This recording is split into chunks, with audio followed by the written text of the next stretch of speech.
Hello, folks at home. How's it going? Please do consider liking and subscribing if you are new. If you're tuning in to check us out, do like Stormcast stuff, which is what we're doing today. Saray, how's it going? Good. I'm excited to talk about some Stormcast. Yeah, Which is yes, weird because I'm never excited to talk about I Stormcast. know. A lot of people, love this army. I actually just was checking stats at of what armies are the most represented, and Yeah. sure enough, Stormcast is the one. So this is theoretically everyone's most favorite army. I mean, not surprising, right? Te- They're the te- Space te- Marines that get every box set, or yeah, launch box set. they are the poster boys, and we get new versions of them all the time. And we're going to kind of jump in today, talk about what they got for Scourge of Ghyran. I think what they got is kind of interesting. But before we do that, we have to get to some science. Yeah, it's time for science. Hit the science music. It's time for science. Here we go. All right, now we're gonna rank a few Stormcasts. We're gonna toss a few Stormcasts into our official, highly scientific, objective. I think fair to point out objective rankings of every model ever. Saray, this was your pick for today. Bastion Carthalos. Yes.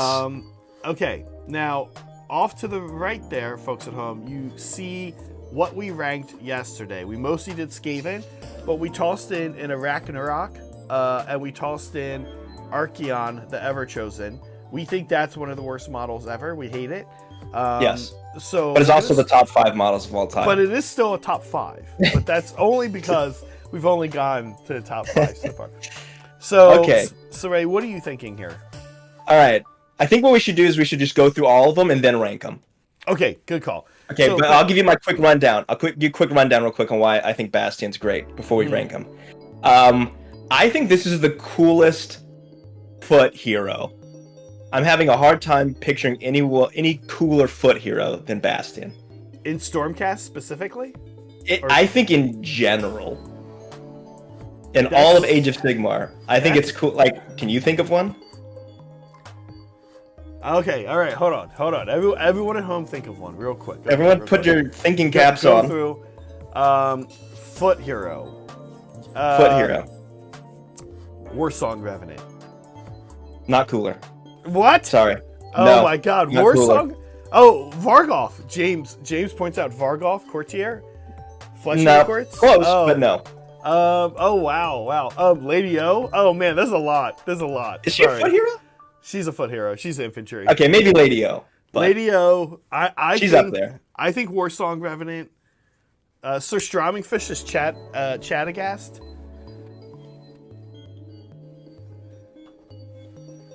Who can bench more, Bastion or Chadagast? Ooh, Chadagast pretty big. All right, well, Sigvald. There's a lot.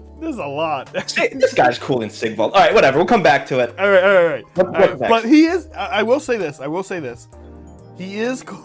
I love how everybody immediately piled on Saray with like, oh. No, you're all wrong though. Hey, look, leave your feelings out of it. What is scientifically correct? It's this guy. Quite frankly, you're all wrong. Aspiring champion for Chaos is pretty good. The new one. No, he's not cooler than. No, he's not cooler than Bastion. You're right. That's fair. Come on, get real. All right, now let's move on to the next one. This was my pick, and I wanted this pick to be a little controversial. It's an older kit. Okay. Can we still use this kit, or is this Legends? This is it. This is the modern kit. Okay. It's not Legends. These are Vigilers. Everybody loves them right now. I usually take 5. These are the marker light guys. I love them because they've got the long bow and the sword, and I like the look of a heavy knight guy with a long bow, a cape, and a sword. So these guys have all 3. Ready? Recap. Long bow, cape, sword. Are they helmeted or are they hood? What are they? They are helmeted. I would like them more if they had hoods. Yeah, fair. They are not though. They are helmeted. Yeah. Okay. That is a mark against them, but yeah. So there's Vigilers, and of course, finally we've got our boy Iridan. Dan. So, Danny, whatever. I like Danny. So, this model, I guess we could just start here, huh? We could rank Iridan. Yeah, we're in ranking territory. This model is awesome. Yeah. I love this thing. Now, do you like the Iridan? And actually, I have a question for you because you're the established scientist in this, Yes. right? Yes, I have a doctorate in this. Yeah. Model So ranking. Iridan. Question kind of is for you: do you like the Iridan variant better, or do you like the generic variant better? And then, as far as that goes, do you prefer? How does that work in our system? Do we rank both? They're separate models. They're going to be separate. It's the same kit but separate. I like Iridan more because of the hood we already met, which already came up. They've got all the Stormcast hood, should have had hoods from the get-go. They've got the hood, which you like, right? You're into the hood. So they've also got chainmail. Yeah. Which is something you don't see. That's not super common with Stormcast. Right. That's right. It's actually quite unusual. I don't know. You see it on some. Yeah. Of like I think on the ballista kit, not the ballista. Maybe it was the ballista kit. It was the big bows, big crossbows. Oh, Vanguard Raptors. Yeah. Yeah, I think one of the Vanguard Raptors had one. Okay. It has like a chainmail, whatever tabard. Okay. So and then Iridan has this bird that they ride. How are you feeling about the bird? Big fan of bird. I like the mask. I like that they put a Batman mask on the bird. That's funny. I know it's for like a falconry thing. I know, but it looks like a Batman mask. It's a falcon hat, which you're familiar with, of course. So, can you imagine wearing a falcon hat for this bird? Oh yeah. Yeah. So okay. Like a Atlanta Falcons hat. Yes. No, that's not the kind of hat I'm talking about. You know what kind of hat. Okay. So here's my question for you. I actually think that we have this kit. We have not built Iridan yet, but we will be obviously very soon now. I was gonna not put the helmet, the hat, the falcon hat on. I kind of liked it better without it. But you're saying you like the hat? I do. The hood. I like the hood. I like both versions, but I like the hood. Okay. Where does Iridan the Witness rank? I think this is if this is not number 1, this might be number 2. Can I just say that I like Iridan the Witness more than the Brood Terror? All right, number 1. Number 1. Okay. Let's see if the science has been done. Let's see if I know how to work this. Hit enter. That works. That just works great. It's like it works by typing. Okay, Iridan the Witness. The Witness. Ooh, okay. That implies they might be a snitch. So I don't know. Iridan the Snitch. Iridan the Witness / quote snitch? Question mark. Okay, Iridan the Snitch. Next. What about let's go through here. Next. Okay, next is Bastion. Look, this is the best foot hero we have on this list. I know where I would put on this list. I know where I would put Bastion, but okay, I'm between 3 and 4. Where are you at? That's exactly where I was. Let's do it. Okay. Let's not overthink it. Bastion is not as cool as an Ragnarok. No, but he is cooler than a clan rat. But he is cooler than a clan rat. I think that's supposed to. Is it ION or IAN? It's IAN. Okay. Bastion C. All right. There we go. Now, last but not least is maybe least is Vigilors. Again, I think for me, right out the gate. Me, right out the gate. What do you think, sorry? I mean, it's cooler. It's cooler than Archeon. They're definitely cooler than Archeon. Cooler than Archeon. Maybe cooler than Screaming Bell. I know that's crazy to say. Well, here's the thing: if they're cooler than a Screaming Bell, they're cooler than a clan rat. You think so? I think so. I don't think they're cooler than clan rats. You think they go in between Screaming Bell and Clan Rat? Well, see, I think so. This is what's interesting about doing this together is that I would probably have switched Screaming Bell and Clan Rat. I mean, that's fair. So I guess that means they go either in front of both or behind both. Or you're suggesting in the middle, which I guess I can. I think in the middle. Okay. All right, there we go. We did it. Sweet. The science has been done. Congratulations, everyone. We now have a top 8. Yep. We now have a top 8. There you go. Take a look at our top 8. See what you think. It's mostly Stormcast and Skaven. Tomorrow. I wonder why. Tomorrow we'll be adding a third faction. Now, they did tease this time around. They did tease. Yeah, but we can't say. Yeah, I think the tease probably speaks for itself. But I can't believe they're revealing Bretonia tomorrow. Right, exactly.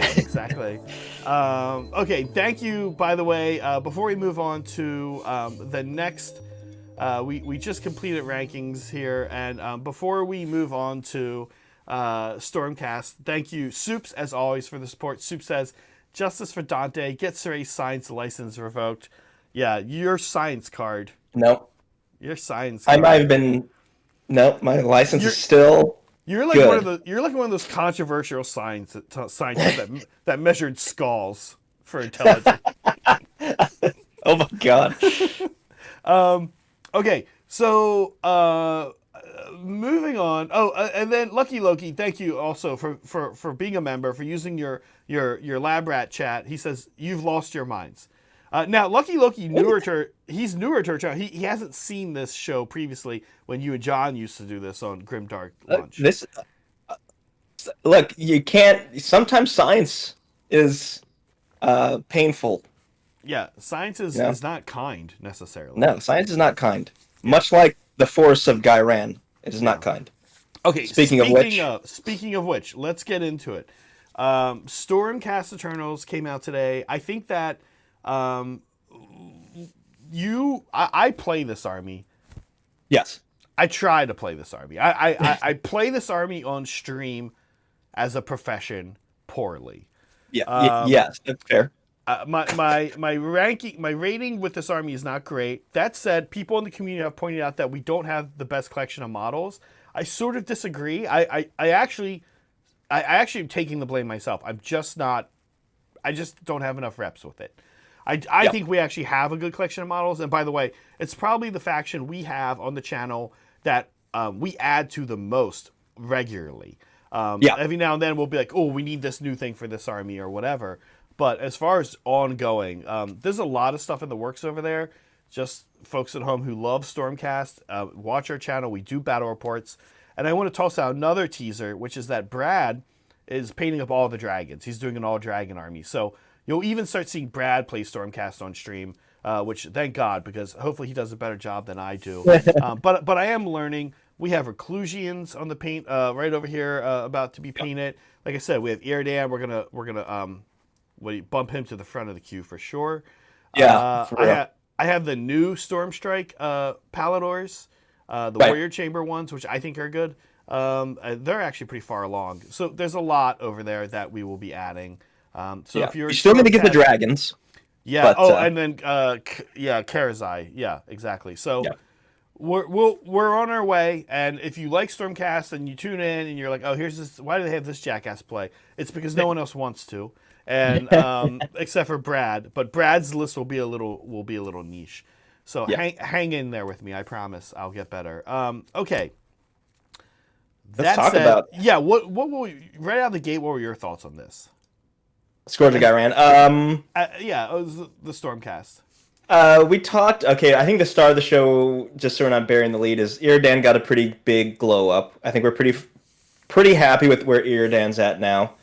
The heroic traits are fine.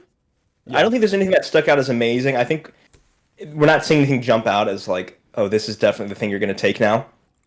I would agree with that. Yeah, and artifacts, kind of a similar situation where there's like nothing is so good it's amazing and auto take, which is good. Like you don't want something to be auto take. I agree. But also everything feels like lateral moves. It doesn't feel like anything was like we're not seeing upgrades from what we've seen in the book. We're just seeing more variety, which is again a good thing, I think, at least. I agree, Saray. We were chatting a little bit about this before we went live. I actually think there is a case to be made when you look at the current Stormcast artifacts and you look at the current Stormcast heroic traits, and now you look at the new ones. I think there's a case to be made that you look at these 6 heroic traits to choose from and these 6 artifacts to choose from, and I'm saying for heroic traits, 4 of them are like pretty good, and the other 2 actually aren't that bad. Almost none of them are like bad, really bad, and none of them are like clearly amazing. And furthermore, what I like about it is that you can see that some of them are lending themselves more to if you have a beat stick, like let's say our beat stick today that we'll reference in a model that we do have here in the studio, fully painted, is a Lord Celestin on Star Drake. So some of them are clearly going to be good on something like that. Whereas I also like to take I like to take a Knight Azeros as my general on one of my lists. I think there's a couple that are good on him, and I think there are some that are even good for just like a Knight Arcanum that you want like a little background. You know, you don't want to spend a lot on your general. You just want a 120, 140 point foot character. Exactly. I think it's a really great collection. Like, we'll talk for folks at home who may not be as familiar with all the Stormcast relics. Maybe you're playing somebody at home that in your community, but they always take the same relic or they always take the same heroic trait because they have a play style or whatever. We'll briefly summarize the ones that exist as we get to each section, and then we'll kind of see how the new ones compare. Yeah, how do they compare to the? How do they compare to the existing ones? Okay. Let's jump in and do that because I that is something I want to do, and it will just add a little time to this procedure here. So we get 3 new heroic traits. I'll go through them summary here fairly quick. I would say right out of the gate, we have you die on a 3-up, you get back up with D3. This is not unusual. Other factions have this. Sylvaneth have this. Not bad. Imagine this on your Star Drake. Again, of note, happens on a 3-up. That's good for Sigmar, by the way. If you don't want this to be automatic. This at is least Sigmar, that one. right. If you're a 40K player, you're saying, no way in hell. I just streamed 40K this past weekend. This is one of the things that makes Sigmar fun, even though you're always going to roll 2 and hate yourself. Yeah, nothing ever comes back. Right below it, we have Hour of Glory. This one is super interesting. You can just keep picking Finest Hour on the same person. It doesn't say, by the way, you can pick it again one more time. You can just keep picking it. Yeah, you can Finest Hour someone 5 turns in the game. And it adds 5 to the control score. Yes. Okay. Super interesting. I think there's an obvious candidate for this one. I think that obvious candidate is, again, a Lord Celestin on Star Drake. So let's talk about this one a little bit, because I also think there's a second interesting candidate that I want to chat about here. Okay, interesting candidate number 1 is the Lord Celestin on Star Drake. Keep in mind, the +1 to wound is not going to apply to the Star Drake. That's fine. The Star Drake is the companion weapons, right? The companion, it's a monster. It wounds on 2 already. So unless you're going into Night Haunt or Nurgle or something with a -1 to wound, not a big deal. Right. The Lord Celestin attacks himself aren't that amazing. Weapons of Legend, I think, is what his attacks are called. They're okay. So it's fine. But really, it's the +1 save. And what I like about this is I almost view this with his high wound count and with all-out defense. What I like is the ability to almost think of this guy as a free fight first, because he's going to be +1 to save. You're going to go in with him somewhere. You're going to go in somewhere else with something else. That thing is going to fight first, whether that is maybe some dragons, maybe it is concussors, something like that, reclusions, whatever. They're going to fight first. Then your opponent's going to activate. They're probably going to fight your dragon, but he's going to be on a 1-up when you alt defend. Yeah. So just to clarify, you don't mean a fight first. You mean you have something so tanky that it doesn't matter if it gets hit. It's effectively a fight first. It's going to be very hard to get through. This army we also know has a little bit of healing. This army Yep. also has the ability to pass out some wards. So that thing could have a 5-up ward. If he's near Praetors, he does have a 5-up ward. So he's super tanky, and you just go somewhere, do his thing. Oh, and he's also now control 10. So I think this one is quite amazing. Here's my my sleeper pick of who to put Hour of Glory on. Ready? You put Hour of Glory on a Knight Arcanum. He summons my favorite endless spell in the game, the Deus. Okay? He goes from being his little foot character, he's now move 12 with fly and a 5-up ward from the Deus. Okay? He hits harder. He has a 2-up save. He hits 5 attacks, 3s, 2s, Ren 1, 2 damage. It's okay. That's fine. And he's control 7, and he flies 12 inches. Okay. Control 7's pretty funny. Yeah. I like this. I weirdly like this on a Knight Arcanum. I think it's interesting. So I think it's interesting. I don't think anyone would take it, but well, someone's gonna take it on this channel at some point. oh my! You're gonna take that over a Star Drake? You're crazy. I'm gonna do the Star Drake first, or people will kill me. But after we do the Star Drake a couple times, listen, we've got a year with these rules, presumably. That's true. That's true. I'm gonna take that at some point. The Knight We Arcanum. we should do a game where we just make the most inefficient choices. What is the worst? What is the worst thing I can put this in? But that's what I'm saying. I don't think that is inefficient. No, it's not terrible. It's not terrible. Because he does this really nice thing late game where it's like he moves 12, he has fly, he's a 2-up armor save. And so somebody is, struggling to hold on to objectives with their 2, 3 control, and this guy just jumps over and takes it. He doesn't even have to fight. He can jump over and take it, right? So and then, the Stormcast spell Lightning Blast is kind of nice. It just does mortals to the closest thing. Yeah. During if you double turn, he can just zap whatever's there, if he even needs to. Or he can probably finish it off. Because, again, if you can keep this guy alive, for turn 4 and 5, he starts to become a menace. So I don't think he's awful, I'll be honest. But yes, of course, everybody at home. I'm not totally psychotic. Star Drake, yeah. Last. Okay. What do you think about Intense Piety? We were talking about this before. Again, I like it. It is a 3-up. Yeah. It does have a range. The range is 18. I appreciate whenever I see 18. 18 makes me feel like Matt Rose is saying, all right, like let's make this work other than just turn 3 and 4 when everybody's fighting each other, right? Right. But it's a 3-up. I love this against a priest. For whatever reason, it feels less nasty against a wizard, even though it lets your wizards have a better shot of countering. Yeah. -1 on a D6 is just much worse. It sucks.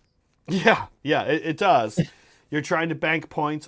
Some people, playing against Meg, with the Beast Claw Raiders, she's really hoping to make the terrain go frosty just on one roll. She's not wanting to bank points for that. But it's a 4-up. And so making that a 5-up is rough. Yeah. I like it.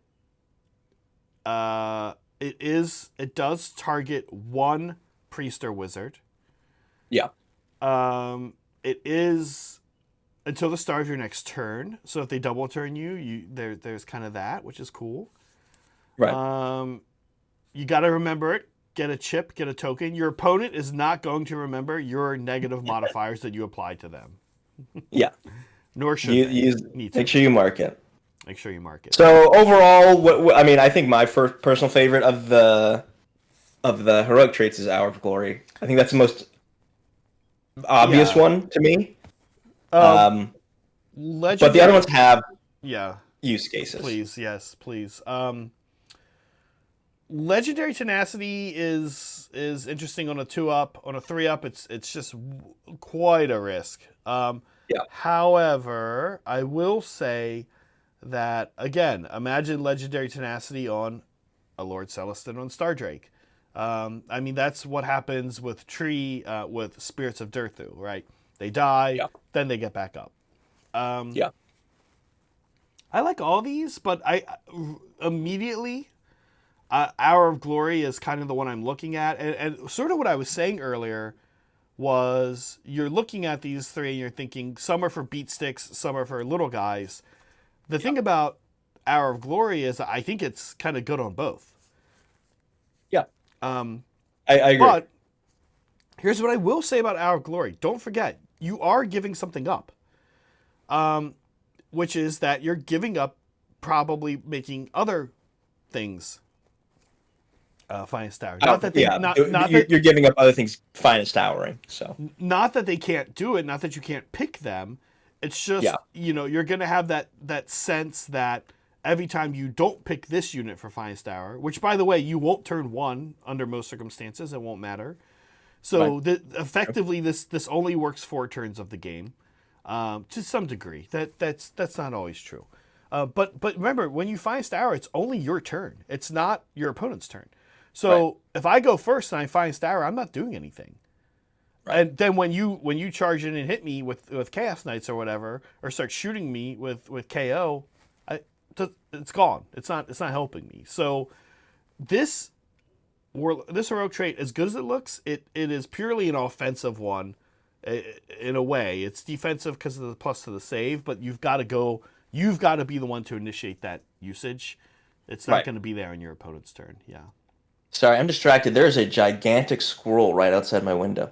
Get it, eat it. I don't think I can. I think this thing's too big. This thing's enormous. It's like the size of a small dog. Saray, you wanted to. You've always wanted. He's eating something. Yeah. Let's move on to Artifacts of Power. Probably garbage. Wait, before we do, real quick.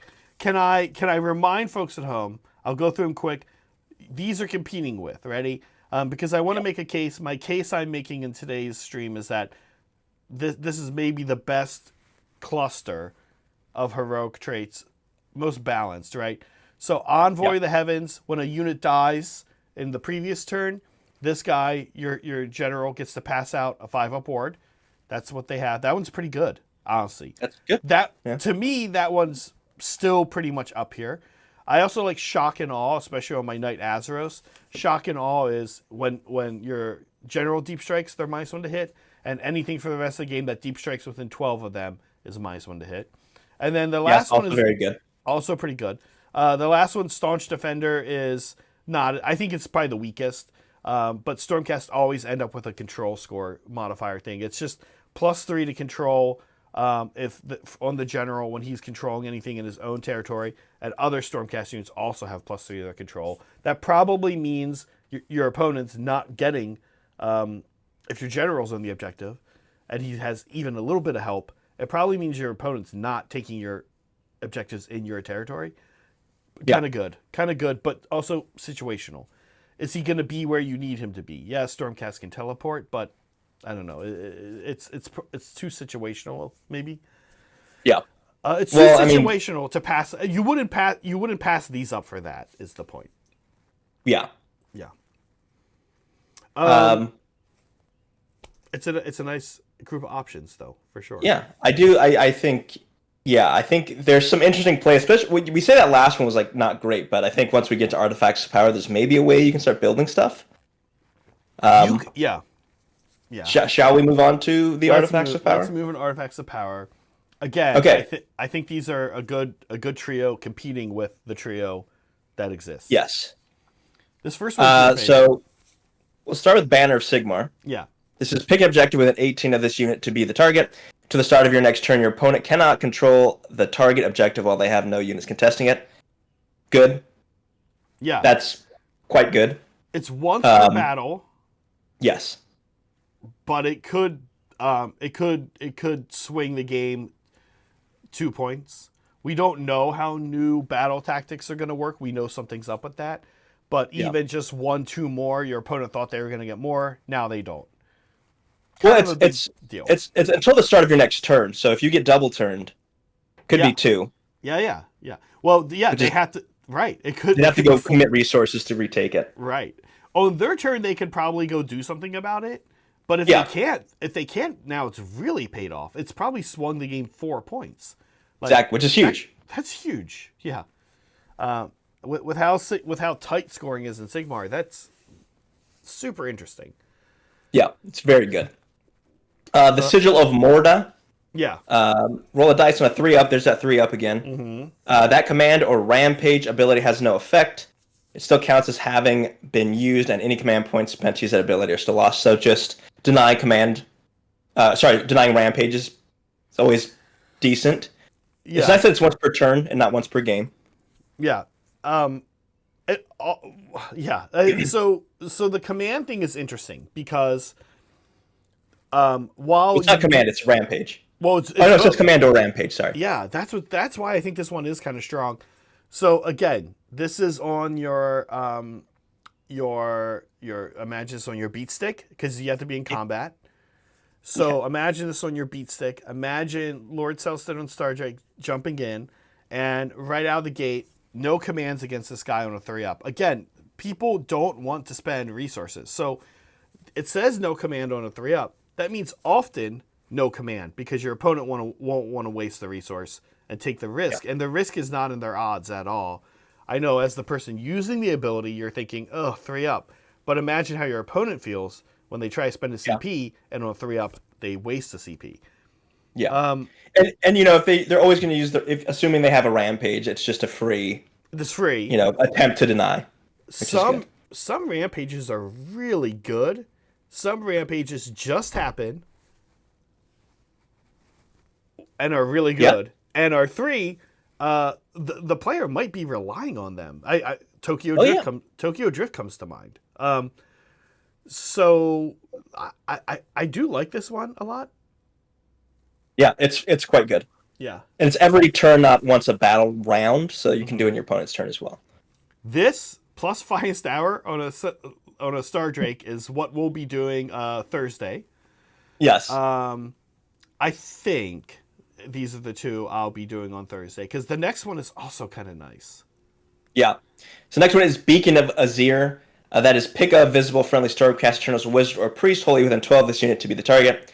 The next time this turn that the target uses a prayer or spell ability, instead of making a casting roll or chanting roll for them, you can use a value of 7 for that roll that cannot be modified. And then if you're a priest, your counter goes back down to 0. Mm-hmm. But I mean, this sounds great, especially on a priest, where 7 is a much bigger deal than a spell. Yeah, a spell. So, yeah. So I think the nice thing about this is really for priests. I think Stormcast have significantly better prayers than they do spells. Also, much less common to deny, or to unless you're summoning a manifestation or something. Right. Not a lot anyone can do about it. And on top of that, you could have banked points already. So the value of the roll being a 7, this cannot be modified. Is might have to be clarified. But I think my understanding of it is if you already had a 4 and you rolled you'll just add it, right? I don't know that it says. It says it can't be more than 7, so you would just have 7. It wouldn't go 7 plus 4. Oh, ritual points are the modifiers. Okay, that is the designer's note clarifies this. That's interesting. So okay, still good. In most cases, you're getting a basic version of a spell off, or of a prayer off. Translocation is just a teleport. Like a teleport is often something you really need to have happen. Right. Yeah, it's okay. I like it. Okay. I don't know. I certainly if you don't have some kind of beat stick hero, if you're not taking a Lord Celestin and Stardrake, if you're just have a Knight Azurus or something like that, or like a little foot guy, like my Knight Arcanum zipping around, this is interesting. or certainly if your hero you put it on the priests themselves, Right. they could just use it on themselves. Okay, what is this competing with? Really, the big one this is competing with is probably Mirror Shield, which is currently you can't be shot outside 9 inches. Very good. But the other two, Quicksilver Draft is a once per game fight first. Okay. Kind of strong on a again on a Lord Seltzer and Scourge. Stardrake. Scourge. Now that said, depending on what sub-faction, battle formation you're taking, if you're Extremis chapter, you might be getting fight first from your battle formation anyway on a Lord Celestine on Stardrake. But if you want it to be some other one, it is a good one. Fight once per game, fight first on a Lord Celestine on Stardrake's quite good. And again, the companion weapons do get to fight first. That's one thing we forget that does affect companion weapons. The last one I always forget. Oh yeah, it's a once per battle. Pick an enemy unit in combat with the unit. Subtract 5 from their control score. It's cute. Again, it falls in this category of like, if I could take a second artifact, if there's a battle formation that said one of your heroes can have 2 artifacts on them, or somebody can take a second artifact, it becomes like, okay, maybe I'll try it out. But you're not going to take it, unfortunately, probably over most of these. And you're not going to take it over the Mirror Shield, and you're certainly not going to take it over the once per game fight first. Yeah. Yeah, it's just situational, but not good enough. Even in situationally, it's like not amazing. Hear me out, Saray. Hear me out, Saray. Ready? What's up? Knight Arcanum. Okay. He's control 7. He's 2 up save. And he subtracts 5 from your control score.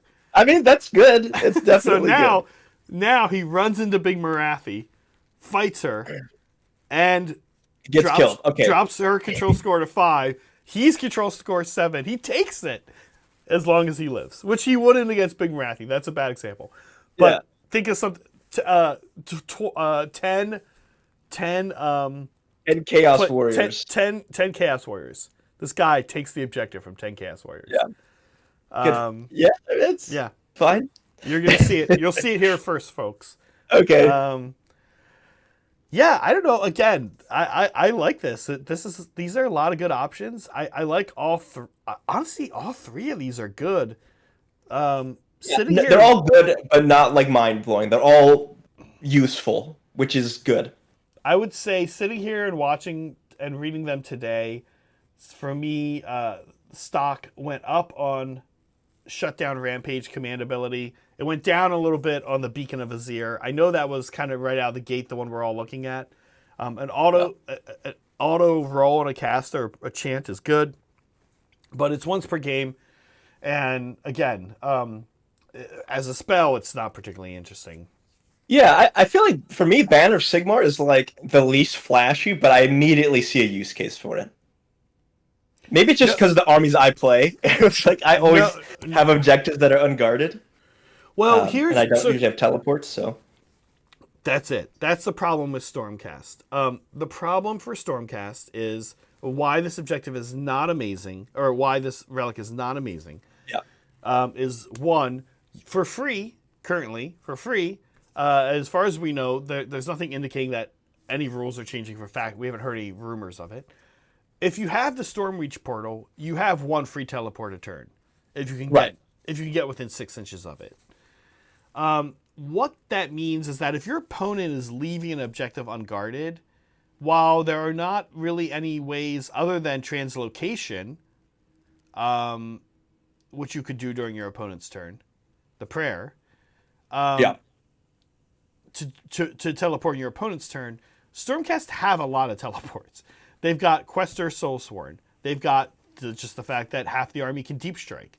They've got the Soul Reach portal, of course, and they have translocation. So I sort of feel like you're right. The banner is initially very interesting, but when you think about the fact that this army has maybe more teleports than anyone else in the game, then you're kind of like, well, you really a good opponent shouldn't be leaving an objective unguarded against Stormcast. Yeah, I mean, I think like it's a good late game when things are you don't have as many pieces, they don't have as many pieces. Yeah, Um, yeah, you want to go do seize the center, but you also need to take an objective that might be unguarded, and yeah, there you go. yeah. So I agree. It's good. Okay, so I would submit this. Mhm.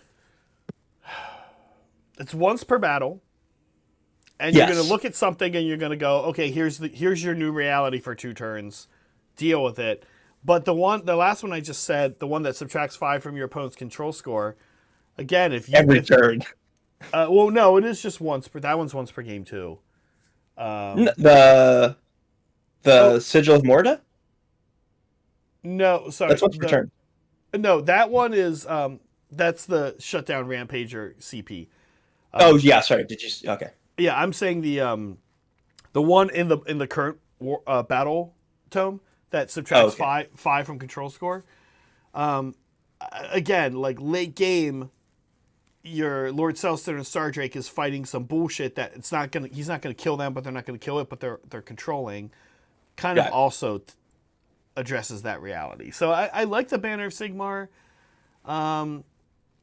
Some factions are not going to ever really care about this. But your faction, like you said, against Slaves to Darkness, this is... Yeah, it's like, oh, god damn it.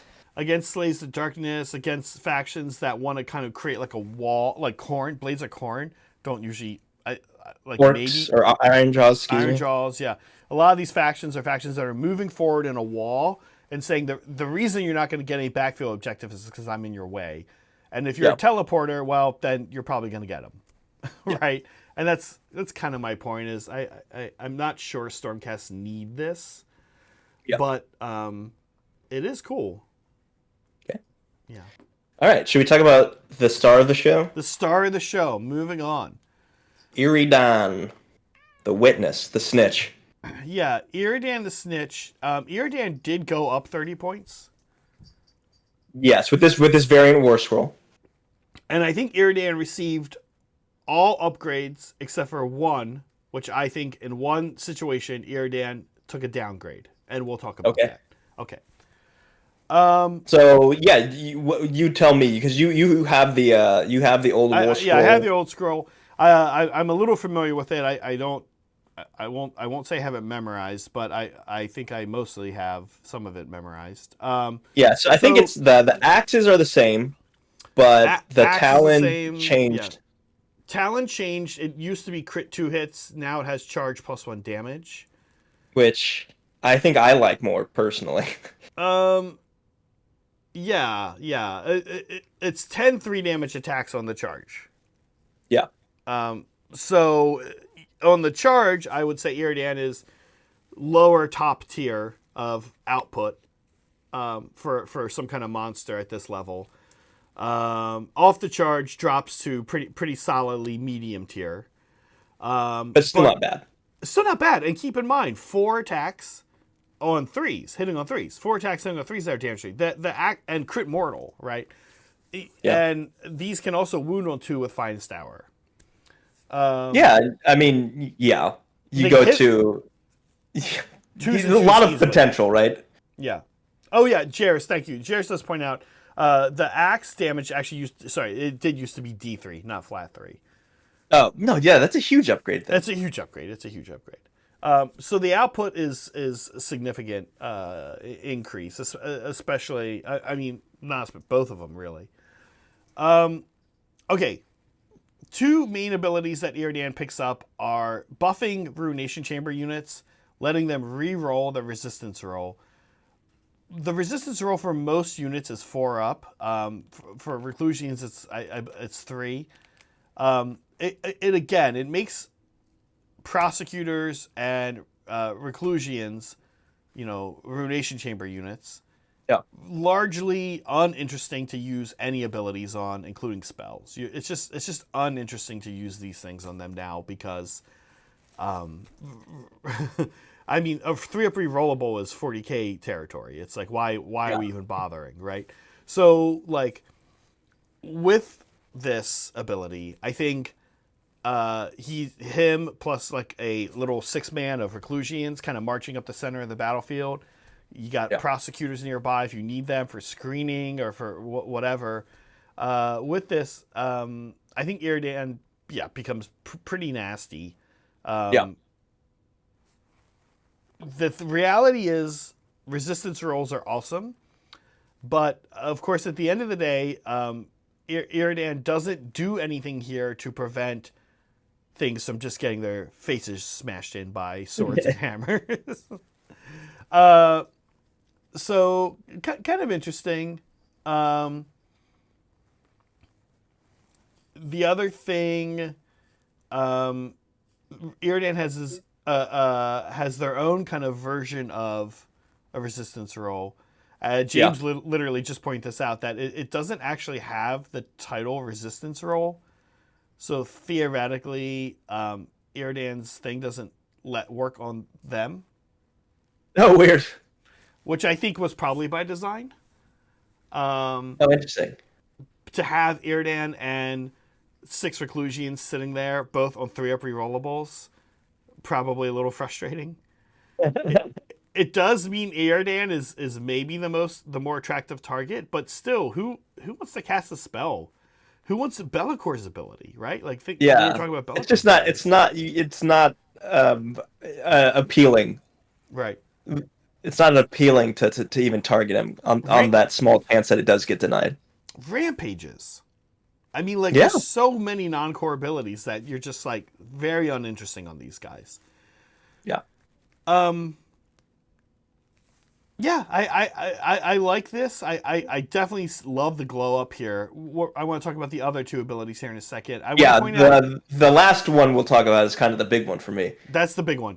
I do want to point out that Iridan has a 6 ward, and a 3-up save and 12 health.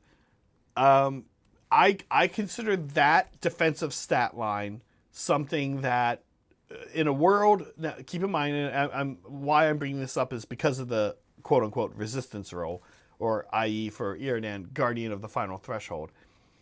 I would say that stat line is the type of stat line that, I don't know how to phrase this in a better way, people can get through if they want to. With combat. Pretty much most factions can get through this if they want to with combat. This is a stat line that in 2 turns, if you're not healing, that Karnath Hunters with Great Bows will take off the table. So, like, you have fly, Iridan has fly, so you're not hiding from them. So, Iridan themselves, they're less survivable than you may think once somebody wants Iridan gone, and somebody's going to want Iridan gone. Especially, I mean, you have to commit, but you have to commit. But it's like I said, it's there for the taking to remove Iridan. Yeah. And if you have reclusians and Iridan, the reclusians are a little harder to get through, I think. And you're just gonna pump everything in Iridan, and you can get rid of them pretty quick, I think.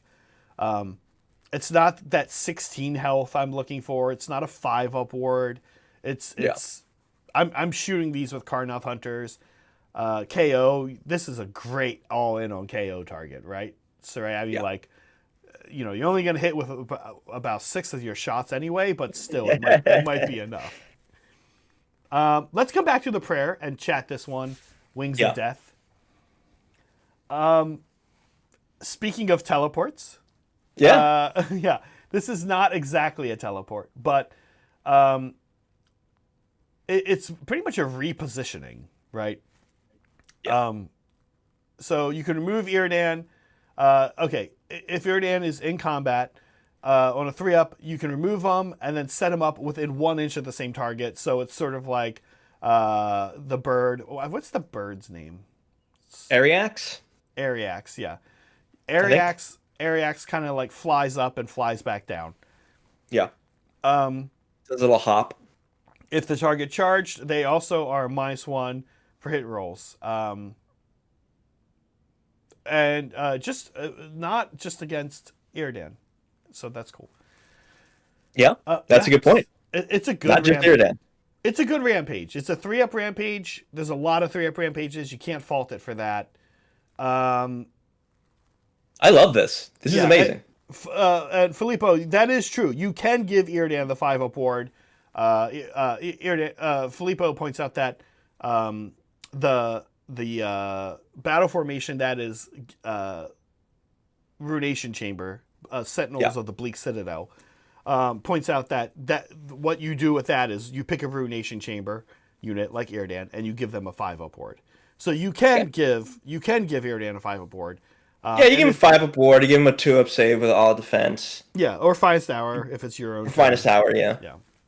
Yeah. So yeah, I think these things are all pretty big upgrades, and On Wings of Death, it's huge. You can also just pop out of, like, if you're charged by multiple units, you can just pop out of combat with one of them. It doesn't say you have to stay in combat with right. both units. You charge me with Warriors and Vanguard. Yeah.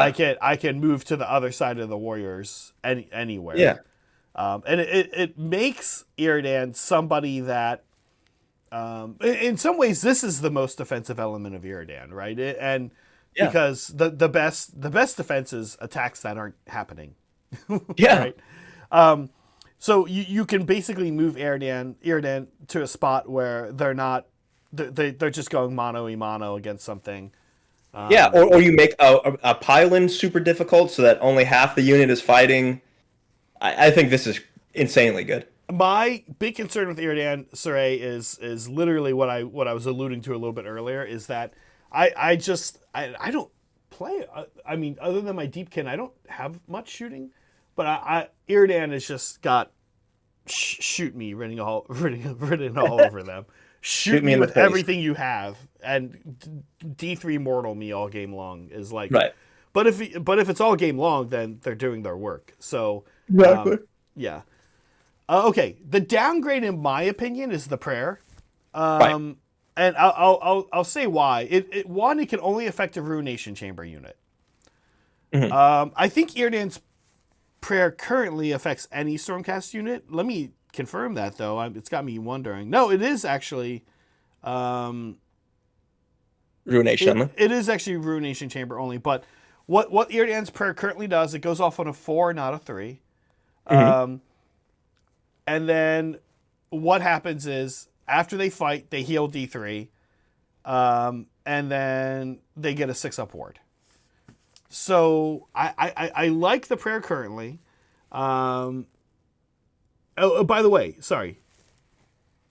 Iridan, in the middle of everything, uses this prayer. It's an 18-inch bubble, and every Ruination Chamber heals after they fight, and gets a 6 up ward for the rest of the battle.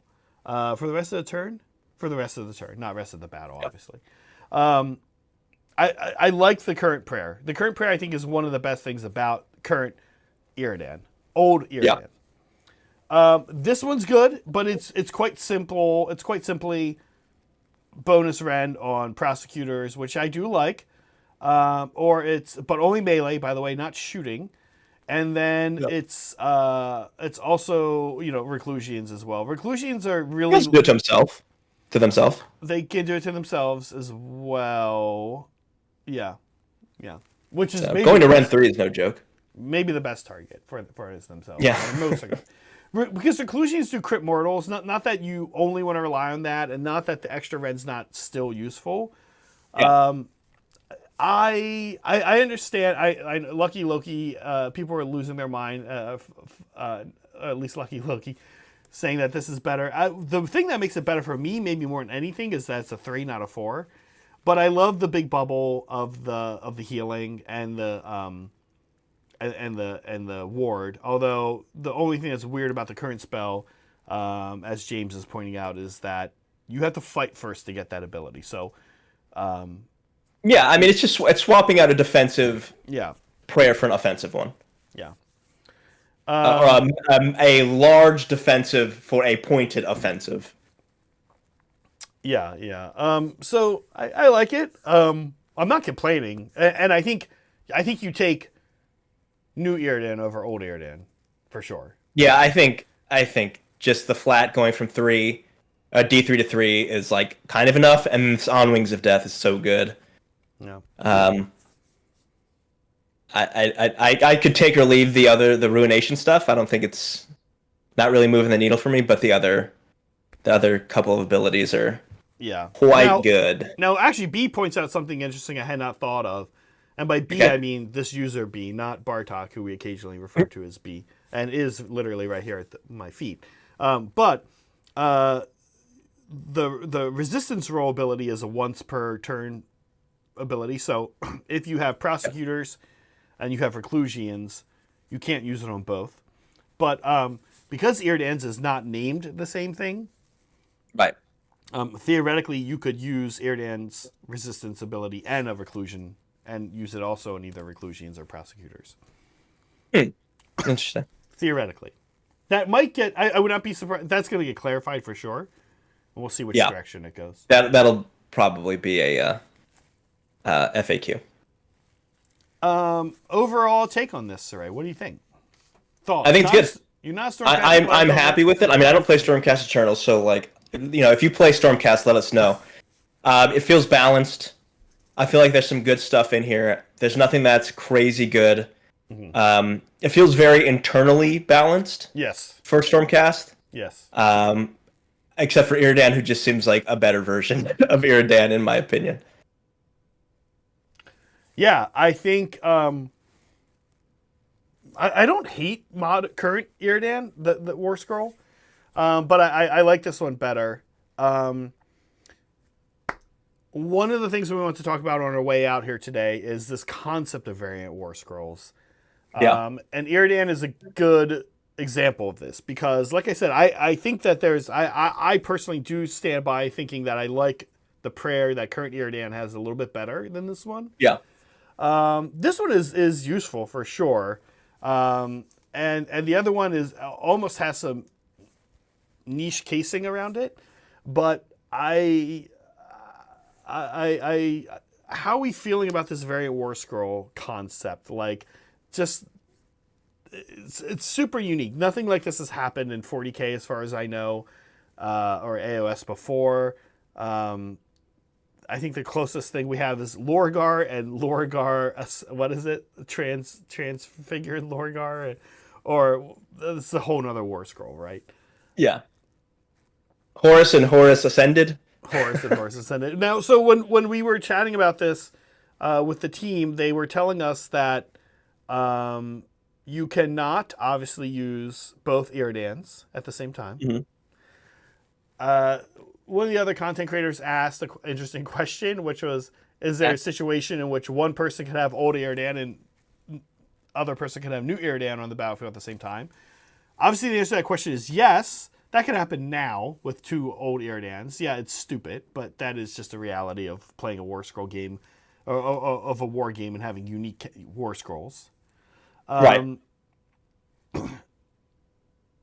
This is a pretty bold way to adjust internal balance. Yeah, no, I think it's great. I think it's also a good opportunity to add... Like, I want to see this outside of just Scourge of Ghyran. I want you open up your battle tome and you see two versions of Abraxia. Or you see, what's another character? Well, what's his name? Some of the Flesh Eater Courts characters who are like, are they delusional or are they not delusional mode? I'd like to see that outside of being tied to Scourge of Ghyran and stuff like that. I especially like the concept that you're talking about, Saray, when you look at it in the context of taking a name. Abraxia is a great example. Do I want Varangard buffing like medium level fighty Abraxia, or do I want beat stick Abraxia? I just built the model. I just paid $110 for the model. Not in that order, hopefully. And then I painted the model. And I did a good job, and I want to bring Abraxia. Yeah. Can I bring Abraxia two different ways? Can I bring her, like I said, buffing Abraxia? I want Abraxia in 12 Varangard. Or no, actually I want Abraxia in 3 Varangard. Or I want Abraxia in no Varangard. I want Abraxia to replace Varangard. So I need to fight with her, right? Instead of just buffing the Varangard. Yeah, it's a great concept. I like it. It's a little different than what Brett's pointing out. Brett's pointing out, I know Malifaux. And Malifaux is actually, I like it in Malifaux. I have not played Malifaux, but I like how they do that with the variants, but they actually have different models for it. I sort of like the idea with it with the same model for the exact reason I'm saying. Like, I just spent money on this model. Can I play it 2 different ways, please? Like, it's kind of cool, Yes, exactly. Right? I really like that concept. I'm curious if they're going to make versions of this outside of characters. I think that would be interesting. Well, though probably more difficult. We saw who had it yesterday. Well, the guy had it yesterday, right? Oh yeah, you're right. The screaming bell. I guess that's like a big. I'm talking about like clan rats. Yeah. or I'm curious. Yeah. Chaos warriors or something like that. A multi-model unit. Yeah, we'll find out quickly. I think. Yes. In the near future. I'm in on the Variant War Scroll idea. My favorite thing, honestly, just conceptually, overarching, esoterically about the Variant War Scroll concept, is that it shows, I think, a continued design approach from the Sigmar team to not rule anything out to address a problem. And how many times have we said that about GW over the past 15 years? You know, all they have to do is this. Why don't they do it? Sometimes there's a good reason. Well, they don't want their branding, blah, blah, blah. Okay, yeah. Okay. But something like this, just like, there's no good reason not to do this. I mean, I have to imagine to a degree, finance department is patting Matt Rose's back saying, hey, yeah, there's a lot of Iridan kits here in the warehouse. Can we get rid of these? Yes, let me help you out with that, right? Yeah. Like, these are addressing internal balance, and you're saying, okay, this thing that clearly people aren't taking, they have the data on how many are selling. Yeah. This thing that people clearly just are not taking, let's give them a reason to take it this season. Now I want to see variant war scrolls where things just get worse. Yeah. Stop taking Varangard. Here's the worst version of it. What about drop Varangard 50 points, 80 points. Remove their crit mortals, their save goes to 4 up. Their move goes to 8 inches. Here's your stupid model. This is what you wanted. I see people in the chat. I meant multi-model units, not characters. Yeah. So okay, here's my last question for you, Saray. Yeah. What variant war scroll do you want to see? Pick one of your factions. Pick one of your factions. What's a unit? So, Saray, if you're just watching us here for one of the first times or early times, or you don't watch our live stream games that we stream, Saray mostly is our Slaves to Darkness guy and our KO guy and our Iron Jaws guy, and our Nurgle guy. But Brad also, we've got a few Nurgle guys. Yeah. What do you want to see though? Any of those? I don't play. I don't play KO as much. Mm-hmm. I feel like a variant warship would be really interesting. Okay. Like an up-gunned one would be interesting. Maybe one that's like, okay, this one can't carry any people because we've replaced all of the storage space with extra ammunition so it can shoot extra shots. Oh, now who would you want that on? The frigate? It's the Ironclad seems. Maybe that would be strong. I mean, an Ironclad can carry 22, potentially 32 people. Yeah. So one. You just double the amount of. You just shoot twice every turn. Wow. Wow. Because it would be interesting on most of them, right? It would be interesting on the little guy. It would be interesting on the big guy, the little guy, the gun-struck gun hauler. Or you do the opposite, right? The gun hauler. It's like, okay, you take all the guns off, and now it can carry twice as many people. Would be interesting. Okay. Yeah, I think that's a great idea. Lose the transport rule. Yeah. And load up that. I think you're onto something there. What about Arcanauts? I don't know what you do with them. These Argonauts have 2 wounds there. I mean, yeah. That's what dwarves need. I just wanted to make that change. I don't care if it's Scourge of Ghyran or not. Yeah. That's how I feel about Run and Charge on Witch Elves and Sisters of Slaughter. I Yeah. just want them to have Run and Charge. I don't want that to be a Scourge of Ghyran situation. I've been trying to think for me, and I think it might be. It's definitely probably Deepkin Thralls, I think. Okay. Deepkin Thralls currently have a kind of funky ability where they what their trick has been historically is extra attacks against models with 1 wound, extra damage against monsters, and who they kind of struggle to get, or against anything with 3 or more wounds. Actually, is what it used to be. There's a sweet spot to be really good against Thralls, which was have 2 wounds, be a Right. Stormcast or be a Slaves to Darkness or be a Ironjaw. I think they want to avoid that. I think what they have now is extra damage against monsters and anti-infantry. So I think they go to Ren 2 infantry.